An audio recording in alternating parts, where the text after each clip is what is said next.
Bonsoir à tous, Le Monde aujourd'hui, ravi de vous retrouver pour cette nouvelle édition de votre journal. On commence tout de suite par les titres.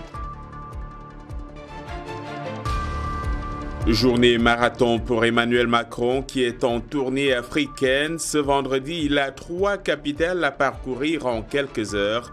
Luanda, Brazzaville et Kinshasa. Cette tournée, souligne l'Élysée, est destinée à montrer le nouveau visage de la diplomatie française sur le continent. L'élection de Bola Tinubu comme prochain président du Nigeria contestée par ses adversaires. Les 2 principaux partis d'opposition du pays affirment que les résultats de la présidentielle ont été truqués. Les tribunaux doivent maintenant trancher. Clap de fin demain samedi pour la 28e édition du FESPACO à Ouagadougou. Qui va remporter les talons d'or de Yenenga? Le suspense reste entier. Nous verrons aussi qu'il est difficile de produire un film en ces temps d'insécurité au Burkina Faso. Yacouba Ouedraogo et Thierry Kaoré, nos envoyés spéciaux sur place, nous en diront plus. 3 capitales en quelques heures pour une nouvelle relation avec l'Afrique.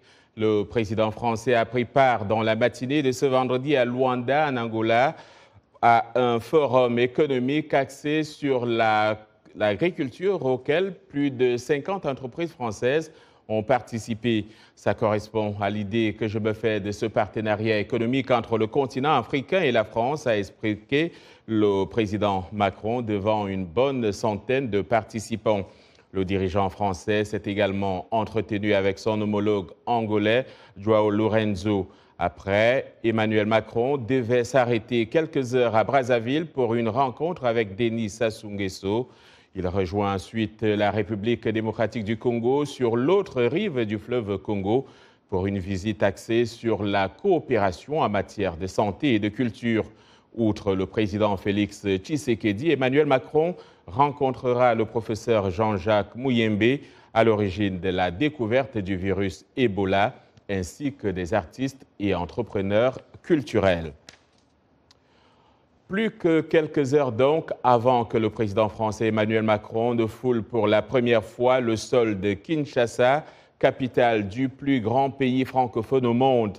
Une vingtaine de mouvements citoyens ont, dans un communiqué publié ce vendredi, dénoncé la visite du chef de l'État français, lui demandant de sanctionner le Rwanda pour son soutien présumé aux rebelles du M23. Allons à Kinshasa où notre correspondante Anastasie Tudièche a recueilli les impressions des Kinois sur cette première visite sous tension. Les 24 heures quinoises du président Macron promettent d'être mouvementées. D'abord parce que son agenda est très chargé, 24 heures c'est peu, mais aussi, voire surtout, parce que les Kinois sont divisés quant à l'accueil à lui réserver. Là, on ne sait pas ce que vient faire Macron ici, mettre fin au conflit à l'Est ou stopper la famine, parce que dans ce pays, à l'heure où je vous parle, nous autres jeunes, on n'a pas de vrai boulot. Pendant ce temps, on continue d'accueillir des invités, mais des solutions, nous, on n'en voit pas. Tout autre son de cloche à l'INRB, l'Institut national pour la recherche biomédicale. Oui, je pense que cette visite sera une visite historique pour l'INRB, parce que c'est le président Mitterrand qui avait inauguré l'INRB. Maintenant, après à peu près 40 ans, un président français revient. C'est pour dire, voilà, nous allons renforcer la coopération scientifique franco-congolaise. Il sera également question, durant la visite du chef de l'Élysée, d'économie et d'échanges commerciaux entre les 2 pays. Le forum économique se tiendra donc samedi à l'hôtel Pullman avec 3 composantes. Une composante numérique et technologie, une composante transition énergétique et métaux critiques, et la 3e composante, c'est infrastructure et ville durable. Notre Chambre de commerce et d'industrie compte signer un protocole d'accord avec l'école 42, qui est donc une école d'informatique réputée. Économie, formation des militaires, culture, santé, le programme est riche et varié, mais les mots conflit à l'Est, condamnation du Rwanda que les Congolais veulent entendre, n'y figurent pas. Nous, ce qu'on veut, ce sont des solutions pour notre pays. Nous avons dans ce pays une guerre qui dure depuis si longtemps. Et si tu regardes bien, ce sont toujours eux, les Blancs, qui en sont la cause. Donc, on attend d'eux qu'ils nous trouvent des solutions pour la situation à l'Est, parce que nous, les Congolais, on veut vivre. La France est partenaire à la RDC. Je pense que la France est une voie possible pour ramener la quiétude entre les deux nations, pour réconcilier les deux nations. On va nous aider aussi à asseoir la démocratie, asseoir la bonne gouvernance. Rejet viscéral, immense espoir, défiance, parfois les trois en même temps. Les attentes des Congolais que nous avons interrogés varient selon leur âge, leur occupation, leur expérience de la vie. Une chose est certaine, cette visite du président français ne laisse personne ici indifférent. Anastasie Tudiège pour VOA Afrique, Kinshasa. Merci Anastasie. Et pour aller plus loin dans cette tournée d'Emmanuel Macron en Afrique, retrouvons Henri-Désiré Nzouzi, journaliste et analyste politique. Vous êtes à Bruxelles. Henri-Désiré, bonsoir. Bonsoir, John. Alors, quelle analyse faire de cette tournée d'Emmanuel Macron en Afrique au moment où la France semble quand même bousculée à la fois par d'autres puissances et même par un sentiment anti-français qui s'accentue? Bon, d'abord, la France est d'abord menacée de blocage. Je rappelle que mardi 7 mars, les organisations syndicales ont appelé à un blocage total du pays à cause de la réforme des retraites qui a du mal à passer dans l'opinion. Pour autant, l'exercice valait néanmoins la peine d'être tenté par Emmanuel Macron, suite évidemment à son discours du 27 février, où il redessine, je dirais, les contours d'une relation repensée avec les pays africains, mais cela tombe à un moment assez particulier où justement, vous venez de l'évoquer, il y a cette perte d'influence et de vitesse sur le continent, compte tenu évidemment de l'émergence d'autres acteurs et surtout compte tenu de la possibilité désormais pour certains pays africains qui sont dans une forme d'émancipation et d'autodétermination à se choisir librement des partenaires beaucoup plus conciliants et moins regardants sur les principes. Voilà. Cela étant, l'exercice, comme je viens de l'évoquer, mérite d'être tenté. Nous verrons comment les choses s'articuleront. Il appartiendra donc à chaque pays africain de faire son autocritique, mais surtout de réfléchir sur la manière la plus pragmatique d'entretenir ces relations. Cela est valable aussi pour la République démocratique du Congo. Le président français est attendu à Kinshasa ce soir. La presse parle d'une étape délicate. La France est accusée en RDC de soutenir le Rwanda plutôt que Kinshasa, qui est confronté, comme on le sait, dans l'est du pays à une rébellion qu'elle estime soutenue par Kigali. Que peut faire la France pour rassurer Kinshasa?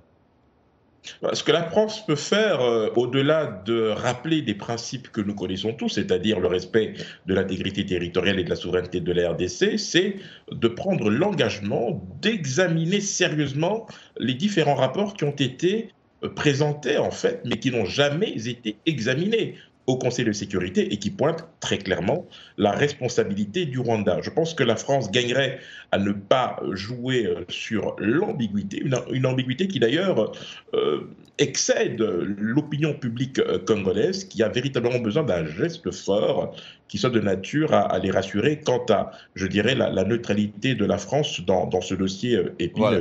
Alors, des amours également avec le Burkina Faso, qui a dénoncé cette semaine les accords militaires qui lient le pays à la France depuis plus de 60 ans. Lorsque la France parle de nouveau départ, est-ce que ce n'est pas par cela qu'il faut commencer, je veux dire, une nouvelle manière de voir la coopération dans les domaines aussi bien militaires qu'économiques et diplomatiques, c'est-à-dire tout renégocier en tenant compte du contexte actuel? Alors, le problème, c'est que c'est un nouveau départ aux conditions de la France. Donc, il appartient effectivement aux pays africains de savoir exactement ce à quoi ils peuvent s'attendre. Ne nous leurrons pas, la France, même si elle est en perte de vitesse, reste néanmoins influente dans ces différents pays à travers les réseaux économiques, les réseaux de coopération, etc. Et donc, il faudra véritablement une prise de conscience, un peu comme les Maliens et comme les Burkinabés, pour effectivement contraindre la France dans ses derniers retranchements, voilà, et imposer un partenariat qui les concerne au premier chef. Beaucoup à dire sur la France et l'Afrique. Henri Désiré Nzouzi, je vous remercie pour toutes ces explications. La commission électorale du Nigeria a déclaré Bola Ahmed Tinubu vainqueur de l'élection présidentielle de samedi dernier. Cependant, les deux principaux partis d'opposition dénoncent les fraudes et promettent de contester les résultats devant les tribunaux. Tinubu a appelé les partis à embrasser la paix et à travailler ensemble avec son gouvernement. Les derniers développements de ce scrutin dans ce reportage de Timothy Obiezu, un récit d'Alexandrine Oloyon. L'homme connu comme le parrain de l'État de Lagos au Nigeria est désormais en route vers la plus haute fonction du pays. En remportant 37% des suffrages, soit près de 9 millions de voix, Bola Tinubu est sorti vainqueur d'une élection présidentielle très disputée. Il succède à Muhammadu Buhari qui se retire après la limite constitutionnelle de 2 mandats, marquée par une insécurité généralisée et des problèmes économiques. Mais pour certains habitants d'Abuja, ce n'est pas le nouveau départ qu'ils espéraient. Les femmes ne peuvent plus cultiver. Il n'y a pas de nourriture sur le marché. Les Nigériens ont faim. La victoire de Bola Tinubu est contestée par le Parti démocratique populaire et le Parti travailliste, deux formations de l'opposition. Ils affirment que l'élection du week-end dernier a été truquée et que de nombreux Nigériens n'ont pas eu la possibilité de voter. Selon les observateurs, l'élection présidentielle a été faussée par de longs retards et des problèmes techniques liés aux nouvelles machines d'accréditation des électeurs. Mais la commission électorale a déclaré que ce problème, bien que regrettable, ne constituait pas une tentative de manipulation des votes. Le candidat du Parti travailliste à la présidence, Peter Obi, a tenu un point de presse jeudi. Je vous assure, bon peuple du Nigeria, que nous allons explorer toutes les options légales et pacifiques pour récupérer notre mandat. Nous avons gagné les élections et nous le prouverons aux Nigériens.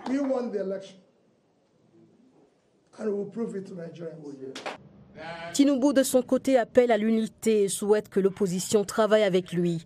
Les partis d'opposition veulent un nouveau scrutin, mais les analystes politiques affirment que cela n'est possible que s'ils peuvent prouver que suffisamment de votes ont été manipulés pour faire basculer le résultat. Selon les experts, le nouveau président est confronté à une tâche colossale. Le Nigeria est aux prises avec des militants islamistes et des kidnappeurs armés, principalement dans le nord du pays. L'économie du pays souffre également d'une forte inflation, de pénurie de carburant et d'argent liquide. Du Nigeria, allons au Sénégal. En mars 2021, leur intervention décisive avait mis fin aux violentes manifestations qui avaient fait 14 morts au Sénégal. Aujourd'hui, comme hier, la parole des guides religieux constitue un socle important dans la stabilité du pays. Cependant, certains jeunes n'hésitent pas à critiquer ouvertement ce qu'ils considèrent comme un silence des religieux face aux abus du pouvoir. Une nouvelle posture qui inquiète fortement les plus âgés qui sont témoins de l'importance des guides religieux dans la société sénégalaise. De notre correspondant à Dakar, Sedina Abagué.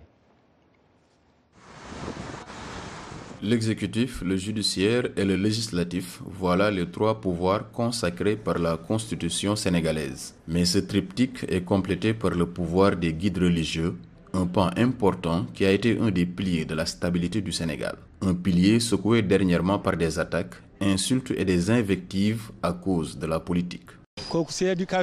La principale cause est l'éducation défectueuse des jeunes. Il faut éduquer les enfants dès le bas âge afin qu'ils puissent reconnaître l'autorité et lui donner le respect qu'ils méritent. Pour ma part, j'ai décidé de rester loin de la politique car les jeunes ne reconnaissent l'autorité de rien ni personne dès lors que cela ne va pas dans le sens de leur intérêt. C'est pour cela que les personnes âgées et les guides religieux sont ciblés. Des actions suicidaires, voilà comment beaucoup de dignitaires perçoivent l'animosité de certains jeunes envers les guides religieux sur les réseaux sociaux. Pour les membres du cadre unitaire de l'islam au Sénégal, QDIS, s'attaquer à l'autorité des guides religieux conduira le Sénégal vers l'abîme.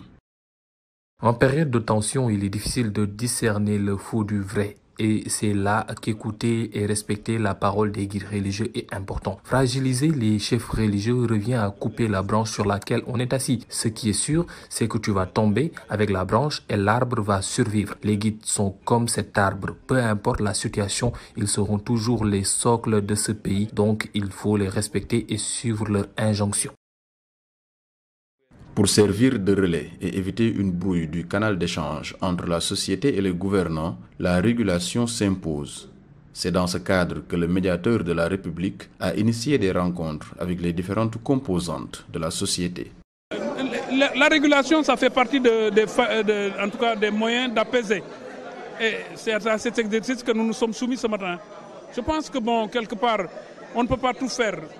Mais déjà, ce dialogue-là va nous permettre, nous, d'approfondir en direction des autres autorités. Voilà, en leur rendant compte des pulsions d'une partie importante de la société. Souvent considérés comme des gardiens de la stabilité, les religieux ont toujours joué leur partition quand le pays est en proie à la tension, comme c'était le cas lors des manifestations meurtrières de mars 2021. Une implication qui les expose désormais à des attaques virulentes qui pourraient à la longue déstabiliser un des piliers de la nation sénégalaise. Seydina Bagay pour VOA Afrique, Dakar.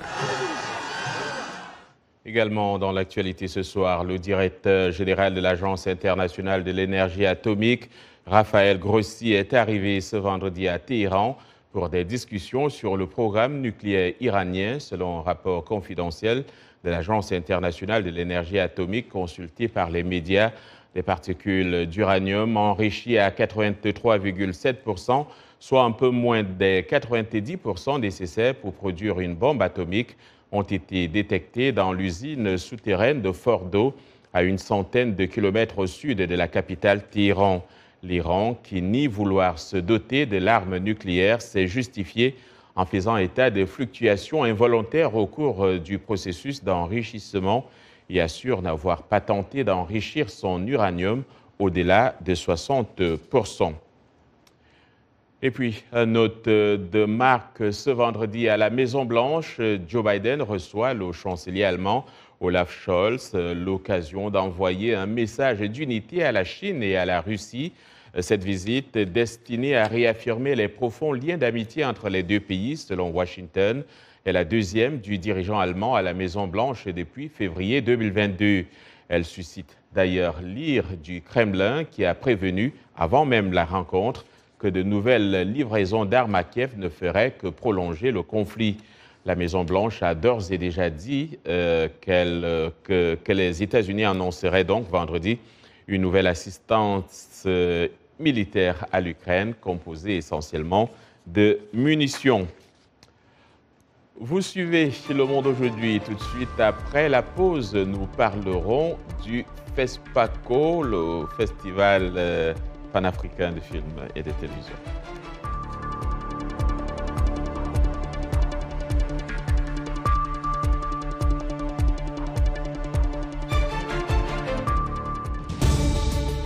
Washington Forum, le rendez-vous hebdomadaire de VOA Afrique à ne pas manquer.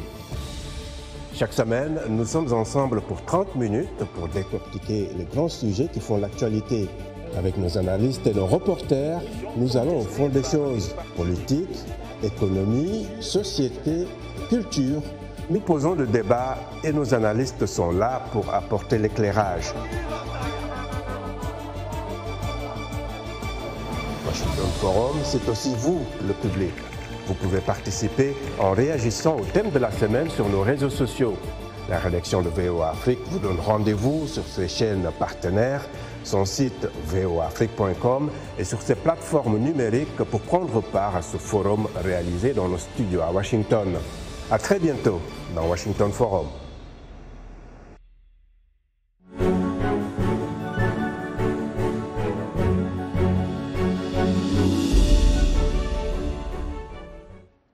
Vous suivez Le Monde aujourd'hui, un programme de VOA Afrique. La 28e édition du Festival de cinéma africain FESPACO, qui se tient cette semaine à Ouagadougou, ferme ses portes demain samedi. Qui va donc remporter les talons d'or de Yenenga En tout cas, le suspense reste entier. Nos envoyés spéciaux sont sur place. Retrouvons d'ailleurs tout de suite Yacouba Ouedraogo. Yacouba, bonsoir. Bonsoir John et bonsoir à tous. Alors, la remise des distinctions a commencé ce soir et demain, c'est la clôture. À quoi faut-il s'attendre? Justement, John, juste une petite précision. Nous sommes ici au rond-point des cinéastes, cela a tout son sens. Et comme vous le dites, la remise des prix spéciaux a commencé ce soir. Et tenez-vous bien, Sira Dapolline Traoré, la réalisatrice burkinabé dont le film fait beaucoup parler, a raflé 4 prix spéciaux, dont celui du meilleur ou de la meilleure réalisatrice de l'Afrique de l'Ouest. Mais vous le savez, son objectif ultime, c'est l'étalon d'or de Yenega qui sera remis demain au Palais des Sports de Ouaga 2000, là où s'est tenu même à la cérémonie d'ouverture. Il est de coutume que le président, le chef de l'État burkinabé, remette en personne le trophée au lauréat. Est-ce que cela va être le cas demain avec le président de la transition, Ibrahim Traoré? Rien n'a filtré, en tout cas selon nos sources. On ne sait pas si IB ou pas, IB, comme on l'appelle ici au Burkina Faso, bien sûr, sera ou pas au palais des sports de Ouaga 2000. Mais tenez-vous bien, il faut s'attendre à une cérémonie grandeur et nature, comme cela a été le cas lors de l'ouverture de cette 28e édition du FESPACO. Tenez-vous bien, 15 films, je rappelle, sont en lice pour l'étalon d'or de Yenega, dont 8 ont été réalisés par des femmes. Alors, Yacouba, le FESPACO se tient quand même dans un contexte sécuritaire un peu particulier. Le thème de la lutte contre le terrorisme ne laisse pas les cinéastes indifférents, n'est-ce pas? Tout à fait, John. Vous le savez, cette crise sécuritaire que traverse le Burkina a beaucoup impacté la production cinématographique ici au pays des hommes intègres. Vous allez le voir dans ce reportage réalisé par Thierry Kaoré. Lorsque la réalisatrice burkinabé Apolline Traoré a décidé il y a 3 ans de montrer aux yeux du monde le quotidien des populations de l'intérieur du Burkina minées par le terrorisme, elle a vite été rattrapée par cette dure réalité. Mes premiers préparatifs, quand on est parti, j'ai été accompagnée par l'armée qui a été d'un soutien extraordinaire pour moi et on a vraiment trouvé l'endroit où on devait tourner et malheureusement, littéralement 1 semaine après, on a eu le problème de Solan. Cette attaque djihadiste de Solhan dans le nord désertique du Burkina a fait des dizaines de morts le 5 juin 2021. Du coup, les choses se compliquent pour la réalisatrice. Et là, évidemment, le gouvernement m'a interdit d'y aller. C'était 3 mois de tournage. Et si on demande à une armée de venir nous sécuriser pendant 3 mois, vous voyez comme c'est compliqué et ils ont d'autres chats à fouetter, ils ont d'autres priorités. Apolline Traoré sera alors dans le désert mauritanien pour boucler son film Sira. Cet impact direct de la crise sécuritaire sur les productions cinématographiques n'a pas pour autant affecté le moral des réalisateurs. Bon, moi, je vous conseille simplement d'aller voir la collection, la section Burkina. Vous allez voir que sur 10 films burkinabés, dans cette section, 9 parlent de la question d'insécurité dans notre pays. Ça donne une idée générale de la psychose dans laquelle nous vivons, l'espoir aussi dans lequel nous sommes, quoi. Psychose, espoir, un mélange de ressentis pas toujours facile à allier. Certains acteurs n'ont pas été sur un plateau de tournage depuis très longtemps. Les raisons sont diverses, mais l'insécurité a aussi sa part de responsabilité. Moi, depuis la crise sécuritaire que connaît notre pays, moi, je n'ai même pas travaillé sur un plateau de tournage, je crois que non. Ça va faire... c'est plus accru depuis 2 ans. Moi, depuis 2 ans, je n'ai pas eu une bonne production. D'aucuns ont carrément mis leur vie de cinéaste entre parenthèses, le temps d'apporter leur soutien à la lutte contre l'insécurité. C'est parce que je vis que je fais du cinéma. C'est parce que je vis que je fais du théâtre. C'est parce que je vis que je parle cinéma. Donc, j'ai envie, moi, d'abord de vivre. Et pour vivre, il faut que je me solidarise avec la population, que je me solidarise avec les forces armées et les forces de défense et de sécurité pour gagner ce combat. Après, on fera du cinéma. Les autorités burkinabées n'entendent pas et ont tenu à faire vivre cette 28e édition du FESPACO aux populations. Pour cela, accompagné par certains partenaires techniques et financiers, le pays a injecté de l'argent dans le secteur du cinéma pour booster la production des films. Les financements des productions cinématographiques au 31 décembre 2022 peuvent être estimés à 2,185 milliards de francs CFA. Ce financement a aidé pas mal de réalisateurs burkinabés en compétition dans diverses catégories. Mais pour la course à l'étalon d'or de Nyenega dans la catégorie fiction long métrage, un seul film burkinabé est en compétition, Sira d'Apolline Traoré. Yacouba Ouedraogo, Thierry Kaoré, VOA Afrique, Ouagadougou. Merci Thierry Kaoré, Yacouba Ouedraogo, merci à vous également. Et votre trophée vous attend ici à Washington, le trophée de la couverture du FESPACO bien sûr. Et on va parler d'autre chose aussi importante que le cinéma. Selon l'UNICEF, les taux de mutilation génitale féminine diminuent de plus en plus dans le monde. Cependant, les progrès vers l'abandon de la pratique ont été lents et inégaux d'un pays à l'autre. C'est particulièrement le cas en Éthiopie et au Kenya où il y a eu des baisses de taux de prévalence nationaux. Mais ces constats ne sont pas uniformes dans toutes les régions ou parmi tous les groupes démographiques ou sociaux. Plus de détails avec Blanche Sanou. Imani, un nom d'emprunt, se souvient encore quand elle a été excisée à l'âge de 10 ans. À l'époque, elle croyait que la pratique était la bonne chose à faire et elle n'avait pas le choix. J'ai été excisée quand j'avais 10 ans et à cette époque, j'étais contente car le mois de décembre marquait la période d'excision pour les jeunes filles. Je voulais être une femme. C'est comme un rite de passage très important pour notre communauté Kisii. L'excision est pratiquée pour diverses raisons. Certaines communautés l'utilisent comme un rite de passage. Certains y voient un moyen d'améliorer l'hygiène et l'esthétique, la maturité sexuelle, la possibilité de se marier et l'appartenance sociale. Maintenant qu'Internet est arrivé, j'effectue des recherches pour me rassurer sur le fait que je pourrais avoir une bonne vie sexuelle. Je lis des articles, par exemple, sur la sexualité d'une fille excisée. Et au fur et à mesure, les choses que je lisais m'affectaient psychologiquement. Alors, j'ai commencé à me sentir triste et je me suis dit que je n'étais pas une femme parfaite. La dernière enquête démographique et sanitaire du Kenya de 2022 a montré que la pratique des MGF est passée de 21% en 2014 à 15% en 2022. La prévalence était plus élevée chez les femmes somaliennes, Samburu, Kisii et Maasai. Cependant, malgré ce succès, de nombreuses jeunes filles subissent encore des mutilations génitales dans différentes régions du Kenya. Si quelqu'un demande votre main en mariage, notre culture est que vous devez d'abord être excisé avant d'être la femme de quelqu'un. Personne ne veut épouser une fille qui n'a pas été excisée. Alors, les mères excisent leurs filles parce qu'elles veulent les donner en mariage. Vous constaterez aussi que le manque de moyens contribue au mariage des filles. Et pour nous, épouser une fille va de pair avec son excision.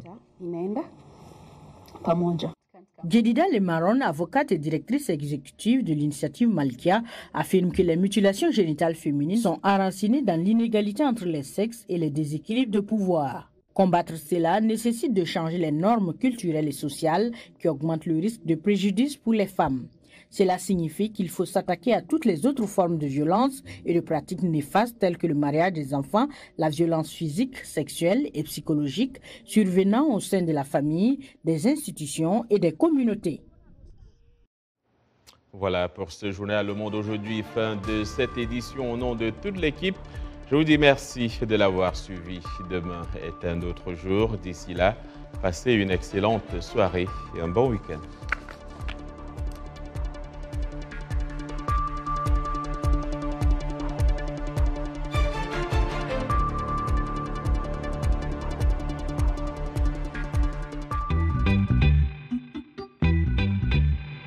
Salut Jenny. Salut Roger. Dans Vous et Nous, on parle de sujets qui vous parlent. Dans Vous et Nous, Africains et Américains se racontent et se rencontrent. Les dernières tendances mode, mais aussi les gadgets indispensables. Les avancées technologiques, l'entrepreneuriat de jeunes, un pont entre l'Afrique et le Nouveau Monde pour diffuser nos cultures. Et les bons petits plats. Yum yum, une bonne ambiance avec nos invités. L'émission explore les régions